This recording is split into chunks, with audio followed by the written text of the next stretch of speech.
এজন্য আমার যুবক ভাইয়েরা, তোমাদের এই স্মার্টফোন গুলোর ভিতরে ইন্ডিয়ান নায়িকাদের কোমর দুলানো ড্যান্স রাখা যাবে না। চিল্লায় বলো ঠিক কিনা?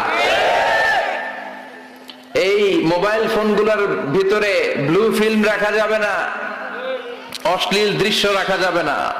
কিয়ামতের কঠিন ময়দানে যখন কোনো ছায়া নাই, মানুষগুলো পেরেশান, ওই বিপদের দিন আল্লাহ 7 ব্যক্তিকে ছায়া দিবে। তার মধ্যে এক শ্রেণী হচ্ছে তোমরা যুবকেরা, যাদের সময়টা উল্টাপাল্টা কাটে নাই, যাদের সময়গুলো হিন্দি সিনেমা দেখে কাটে নাই, যে ছেলেগুলো রাতের জায়নামাজে, তাহাজ্জুদের জায়নামাজে চোখের পানি দিয়ে জায়নামাজকে ভিজিয়ে দিয়েছে, ওই ছেলেদেরকে আরশের ছায়া তলে ছায়া দিবে কে? এজন্য আল্লাহর ভয় অন্তরে থাকার দরকার আছে না নাই? সবচেয়ে দামি হচ্ছে আল্লাহর ভয়। এটাকে আরবিতে বলে তাকওয়া। আরবিতে কি বলে? যে যুবকদের হৃদয়ে তাকওয়া